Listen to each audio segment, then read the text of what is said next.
Assalamualaikum warahmatullahi wabarakatuh. Halo, perkenalkan nama saya Ugi. Nah, jadi pada video kali ini saya akan ngebahas metode namanya vektor autoregresif atau biasa disingkat dengan VAR, gitu ya. Nah, jadi dalam video ini filenya, modulnya, datanya teman-teman nanti bisa akses dan download secara gratis di www.startcoma.com. Teman-teman tinggal menuju pada bagian bawah. Nanti akan saya sertakan di sini. VAR, bagian VAR, teman-teman bisa download bahannya. Nah, jadi dalam video ini saya itu contoh kasus VAR-nya ini terinspirasi dari website kawan saya. Ini websitenya wajibstart.blog.spot. Di mana dalam website kawan saya ini ada ngebahas juga tentang VAR gitu. Nah, gitu ya. Jadi teman-teman, nah dalam kasus ini kan kasus punya kawan saya ya tentang VAR ya. Ini part ke-1. Jadi kita langsung aja mulai. Jadi di sini ada data. Datanya itu ada kurs, gitu kan? Ada suku bunga, ada inflasi, gitu ya. Jadi ada 3 variabel. Di mana datanya ini diamati dari tahun 1994 sampai tahun 2003. Dari 1994 sampai 2003. Nah, dia diamati secara kuartal atau 4 bulan sekali ya. 3 bulan sekali ya. Q1, Q2, Q3, Q4. Ya, 3 bulan sekali. Q1, Q2, Q3, secara kuartal lah, istilahnya secara kuartal ya. 3, 3, 3, 3. Oke dia. Kemudian ini tahun 94 kuartal 1, 94 kuartal 2, 94 kuartal 3 gitu ya. Jadi ini nilai kurs, suku bunga, dan inflasi. Nah, berdasarkan data ini diterapkanlah metode vektor auto regresif ya, seperti itu dia. Nah, nanti akan kita praktekkan menggunakan EViews, tapi kita amati dulu aja gimana sih sebenarnya hasil VAR itu. Nah, kira-kira hasil VAR-nya seperti ini. Jadi ini hasil VAR. Kalau nggak kita praktekkan dulu aja deh. Jadi kita jalankan dulu EViews. Ini EViews-nya, saya menggunakan EViews 10. Kemudian kita pilih ini, kemudian file, new work file. Tahunnya dari 1994 sampai 2003. Dan secara quarterly, gitu ya. Seperti ini. Oke. Ini dia. Kemudian benar kan dari 94 sampai 2003. Selanjutnya kita pilih quick empty group. Nah, di sini tinggal kita copy datanya ya dari sini. Yearnya nggak usah, kita cukup datanya aja. Ini dia. Kita copy, kita pindahkan di sini, kita pilih paste. Nah, kemudian kita beri namanya nih sekarang. Kita close aja dulu. Nah, yang SER01 ini kita beri nama. Namanya itu kurs. Oke, kita beri nama kurs. Gitu kan. Yang kedua itu namanya suku bunga. Suku bunga. Yang ketiga namanya adalah inflasi. Oke. Gitu ya. Sekarang kita buka lagi. Kurs suku bunga inflasi. Kurs suku bunga inflasi. Klik kanan, open group. Nah, ini dia. Jadi datanya sudah kita input ke dalam EViews. Bagaimana sih cara menggunakan VAR ya? Caranya seperti ini. Caranya ya klik kanan, kemudian nah ini dia, pilih as VAR. Kemudian, nah pada contoh kawan saya ini dia menggunakan 6 leg ya, 6 leg. Ini sebagai contoh aja. Padahal nanti ada cara menentukan leg optimal. Tapi untuk contoh kasus ini saya menggunakan 6 leg. Menggunakan 6. Oke, kita pilih oke. Nah, inilah hasil dari VAR. Wah, hasilnya kok banyak ya? Bingung kita nih, gimana sih cara ngertiinnya? Oke, sabar, sabar. Jadi kira-kira inilah hasil var-nya. Ini dia. Kemudian, nah saya akan mencoba mulai menjelaskan hasil var yang ini. Jadi teman-teman, sebenarnya untuk masing-masing ada tiga nilai. 1, 2, 3 gitu kan. 1, 2, 3 gitu kan. 1, 2, 3. Nah, yang pertama ini namanya koefisien ya, koefisien regresi orang sering bilang. Yang pertama. Seperti di sini kan tiga nilai koefisien variabel. Jadi yang pertama ini koefisien variabelnya. Ini namanya koefisien variabel. Yang tanda kurung ini nilai apa namanya? Standar error. Ini ada dikasih tahu standar error. Kemudian yang yang di dalam kurung siku ini namanya nilai statistik T. Nah, itu ya. Jadi pada hasil var dalam EVIUS ada tiga nilai. Yang pertama namanya koefisien variabel, yang kedua namanya standar error, yang ketiga namanya nilai statistik T. Gitu ya. Nah, kita ketahui bahwa dari sini kita lihat dulu hasilnya ya. Number of coefficient, ada R square. Oke, nggak masalah. Oke. Nah, kemudian selanjutnya adalah kita itu menghitung nilai kritis T.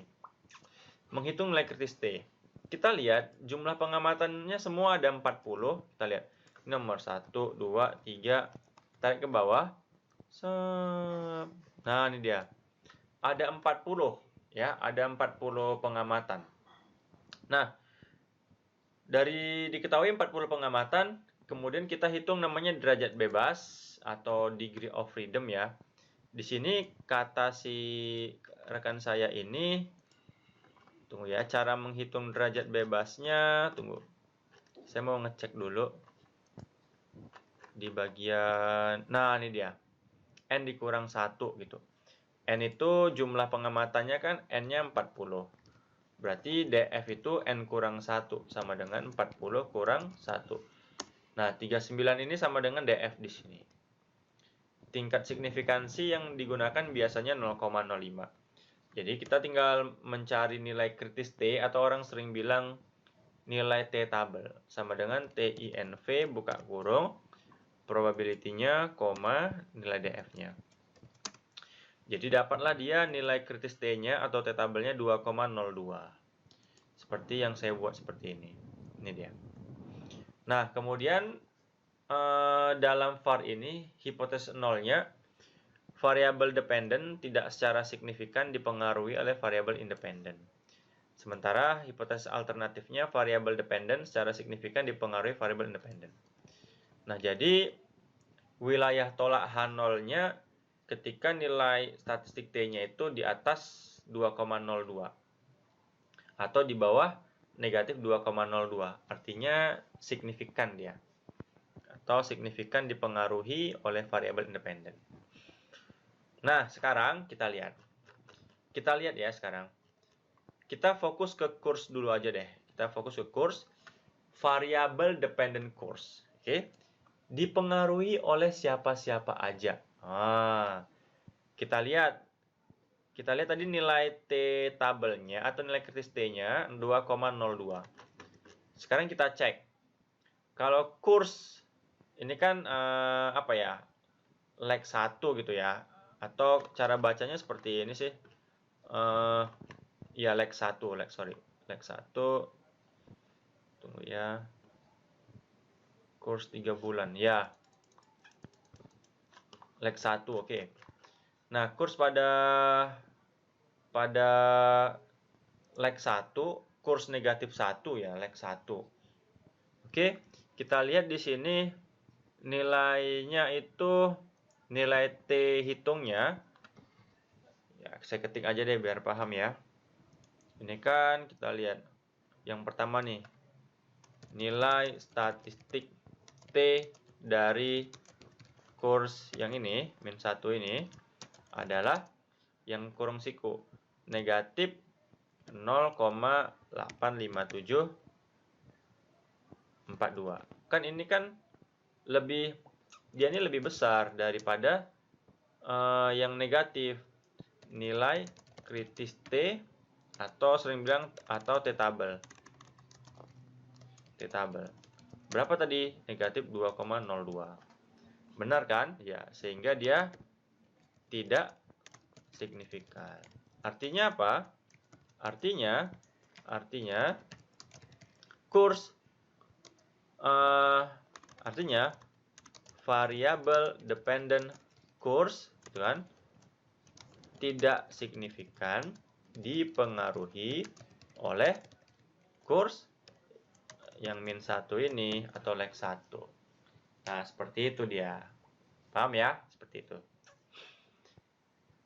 Nah, selanjutnya kita lanjut lagi. Yang kedua, berarti yang ini.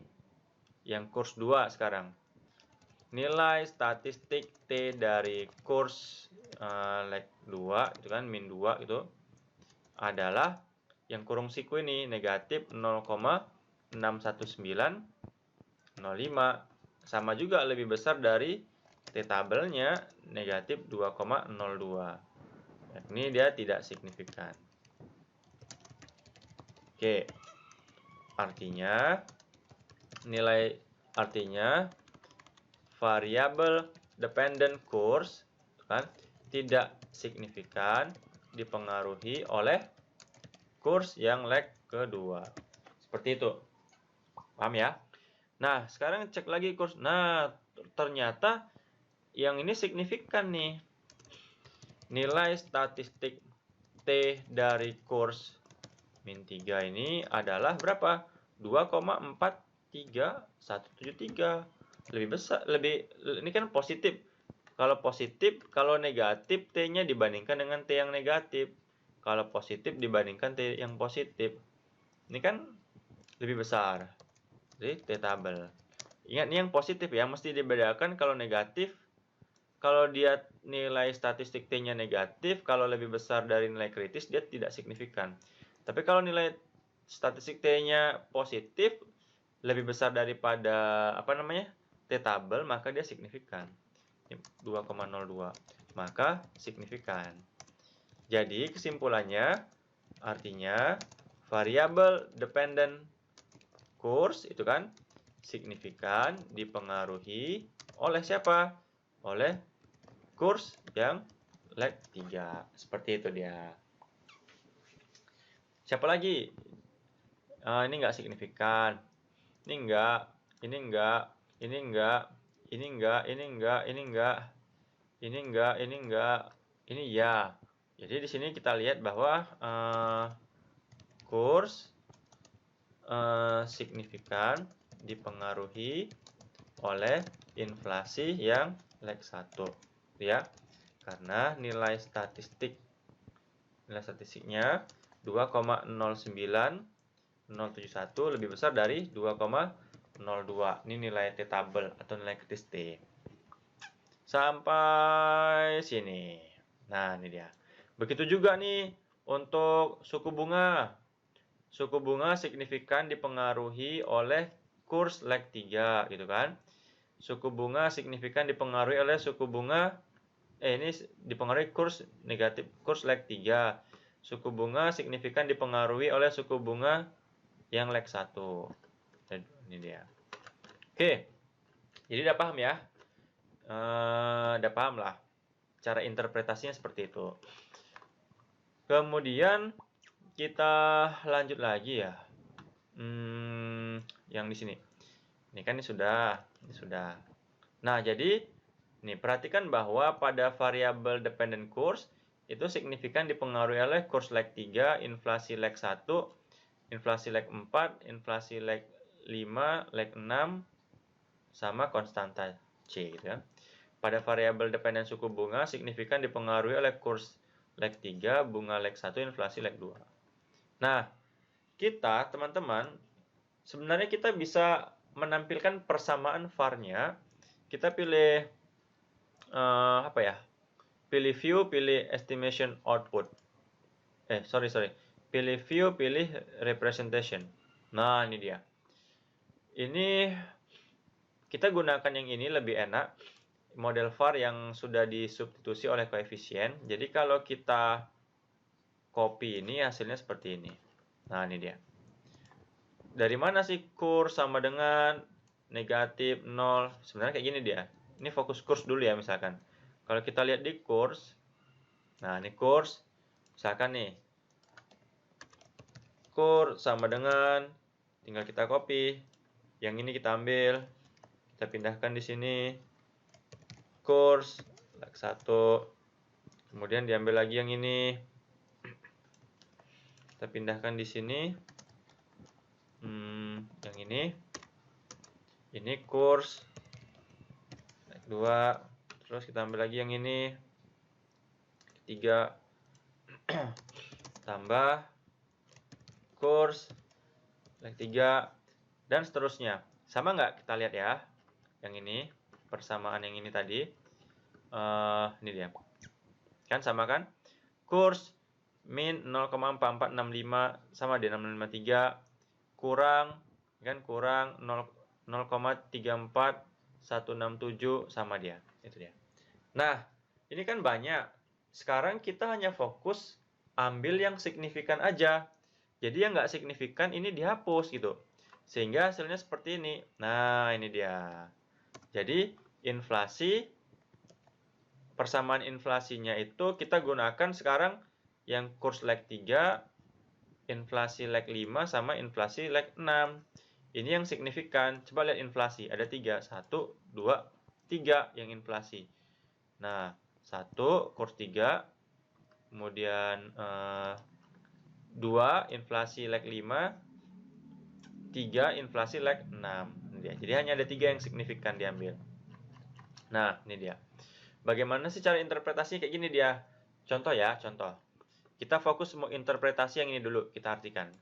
Artinya, apabila perubahan kurs 3 bulan lalu, atau sebenarnya 3 bulan, sebenarnya bukan 3 bulan lalu sih. Karena datanya itu kuartal dia. Aduh, sorry. Karena datanya dia dalam kuartal ya. Ya kan? Kuartal, ya, kuartal. Apabila perubahan kurs 3 kuartal ya, 3 kuartal. Bukan 3 bulan nih sebenarnya. Karena datanya kan dalam kuartal ya tadi. Oke, sorry. Apabila perubahan kurs 3 kuartal lalu meningkat sebesar Rp1 per dolar AS, gitu kan? Maka akan menyebabkan perubahan inflasi bulan ini meningkat sebesar 0,002418. Dari mana nilai ini? Dari yang ini dia.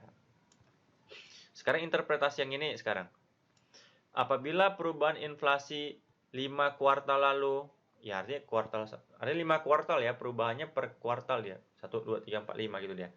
Meningkat sebesar 1%, akan menyebabkan perubahan inflasi bulan ini menurun. Kenapa di sini menurun? Karena di sini koefisien variabelnya dia negatif. Sebesar 1,839285%. Ini yang ini. Sekarang interpretasi yang ini ada negatif, berarti menurun juga. Apabila perubahan inflasi 6 kuartal lalu meningkat sebesar 1%, akan menyebabkan perubahan inflasi bulan ini menurun sebesar 1,132600. Seperti itu dia. Nah, kira-kira seperti inilah cara interpretasi VAR-nya. Di sini tertulis bulan ya, semestinya dia tidak bulan. Karena data yang kita miliki itu per kuartal gitu. Kecuali datanya bulan 1, 2, 3, 4, 5, baru interpretasinya bulan gitu. Oke teman-teman, semoga bermanfaat. Mohon maaf atas segala kurangan. Assalamualaikum warahmatullahi wabarakatuh.